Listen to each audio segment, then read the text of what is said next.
Hello বন্ধুরা, rise and shine with Kumu YouTube চ্যানেলে আপনাদের প্রত্যেককে স্বাগত।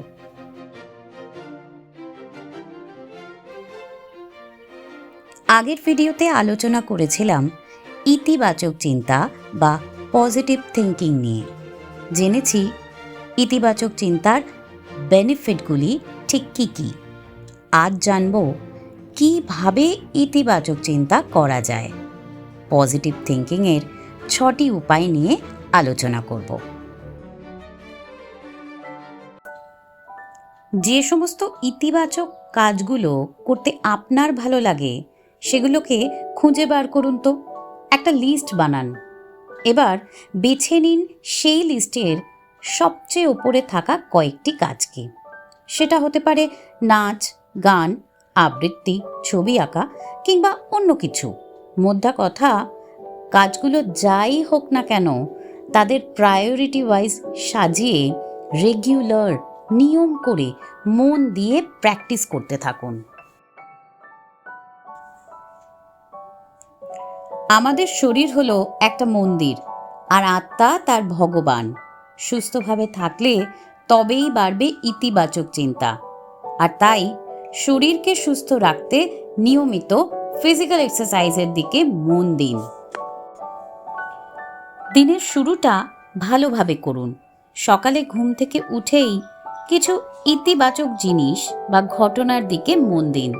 আপনার কাছেই বর্তমানে থাকা ভালো ভালো জিনিসগুলোর জন্য কৃতজ্ঞতা প্রকাশ করুন। প্রতিদিন নিজেকে কিছু ইতিবাচক বার্তা দিন। মনে মনে বাক্যগুলিকে বারবার বলুন।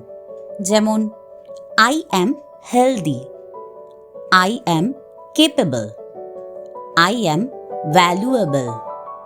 এভাবে বলতে বলতেই দেখবেন একসময় কথাগুলি আপনার মনে বসে গিয়ে একেবারে বিশ্বাসে পরিণত হয়েছে। কঠিন পরিস্থিতিতে বারবার সমস্যা নিয়ে ভাবনা চিন্তা করা বন্ধ করুন।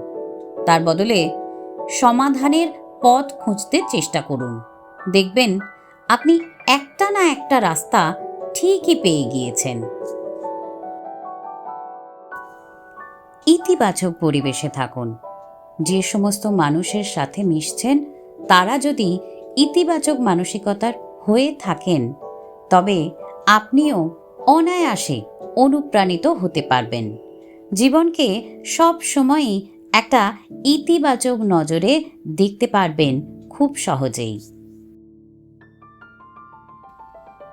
আজকের ভিডিও এখানেই শেষ করছি। Thank you so much for joining with me. কেমন লাগছে ভিডিওগুলো জানাতে ভুলবেন না। আর যদি ভালো লাগে তাহলে please like, share and subscribe my channel. কথা হবে আবার একটা নতুন ভিডিওতে। আর ততক্ষণ অবধি স্টে হ্যাপি, স্টে লাভড।